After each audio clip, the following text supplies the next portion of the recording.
This morning, you got in the car, you turned the key, you pressed the pedal, and you drove off at 60 kilometers per hour. You barely used a single muscle. 100,000 years ago, everything was different. That same journey would have taken 2 days. You would have walked barefoot through dangerous territory, without roads, without trails, without signs. For almost all of human history, any movement was a risk. You had only your legs and nothing else. Today, you can fly around the planet in a day. You can order a product from another country, and it will arrive at your door. Movement has become so simple that we don't even notice it.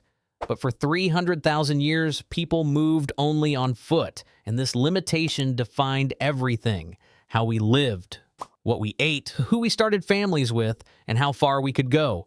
Let's start with the basics, with your legs. Humans are the best long-distance walkers, but we are not fast. A cheetah runs at 110 kilometers per hour. A horse maintains 50 over a distance.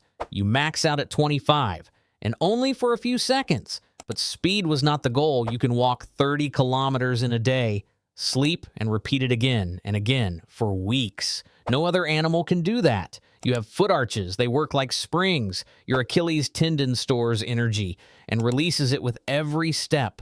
A ligament in your neck holds your head. While your body moves, you have millions of sweat glands. They cool you down. Other animals overheat and are forced to stop. You were not built for speed. You were built to keep going. In 1978, ancient footprints were found in Tanzania. They are 3.6 million years old. Two people were walking side by side, on two legs. Their footprints are almost like yours. For millions of years, this was the only way to move, and it was enough to populate the entire planet. About 70,000 years ago, humans left Africa, not all at once. Gradually, generation after generation, they kept walking to where no one had been. They crossed the Middle East. They settled Asia. They reached Europe. They reached Siberia. They crossed into America and went further south. This is a journey of 24,000 kilometers. And they didn't know the final destination, but they weren't just wandering. They exchanged resources. They built connections. Obsidian is found hundreds of kilometers from volcanoes. Shells are found far from the sea. Amber is found across mountains. It was a network, without roads, without maps. But on foot, there is a limit. A river is a wall. You can't just cross it. And rivers were everywhere. For a long time, they stopped people, until something important happened. Humans learned to cross water. Tools were found on the island of Flores. They are 800,000 years old. But the island was always separated by water, at least 20 kilometers of ocean. That means someone swam across.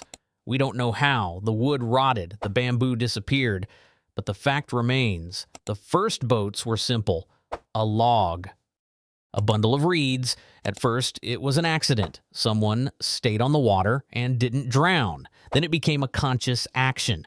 65,000 years ago, humans reached Australia. That is at least 100 kilometers of water. You can't see it from the shore. You can't get there by accident. Someone built a vessel and sailed into the unknown. It was a leap into the void. The oldest boat is 10,000 years old. But people were sailing long before that. Then came the Polynesians. They crossed the Pacific Ocean. They built double-hulled canoes. They took their families, food, animals. They sailed for thousands of kilometers without maps, without a compass. They read the stars, the waves, the birds, the clouds. They reached Hawaii, New Zealand, Easter Island. Now land and water were conquered. But there was still a problem: weight. You can't carry heavy prey far. A human can carry about 20 to 30 kilograms, and then the body starts to break down. So people started to get clever. They dragged the load on hides. This is proven by wear marks. Then came the travois: 2 sticks, a platform, you pull, the load slides. Now you can transport more, but the main breakthrough was animals. 15,000 years ago, the alliance with the dog appeared. Dogs pulled sleds. One dog pulls about 20 kilograms. 6 dogs pull an entire camp. But they needed something stronger. 5,500 years ago came the horse. In the territory of Kazakhstan, traces of bridles, traces of milk. The horse changed everything. Speed increased many times over. The world became smaller, days replaced weeks, trade accelerated, war changed, camels appeared, donkeys, reindeer, llamas. Each animal solved its own task. And here is a strange fact. People sailed before they invented the wheel.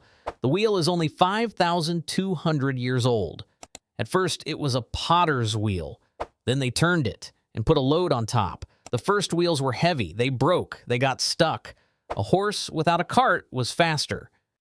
But then spokes appeared. The wheels became lighter and faster. Chariots appeared, then roads, and the system worked. Trade grew. Empires emerged. Armies became mobile. And here is the full picture. 300,000 years of only legs. Then water, then dragging, then animals, then the wheel. Each step took thousands of years. Each step was built on the previous one. Today you drive on a road. The speed is 100 kilometers per hour. You fly across the ocean in 6 hours. You call a car with your phone and you get angry if it takes 5 minutes. Your ancestors walked thousands of kilometers, barefoot, into the unknown, because standing still meant dying. We solved the problem of distance so well that we forgot it was ever a problem at all. Every road is the history of a step. Every airport is a continuation of the journey. Once, someone just looked ahead and walked without a map, without guarantees. They just walked, and that is the most human thing there is.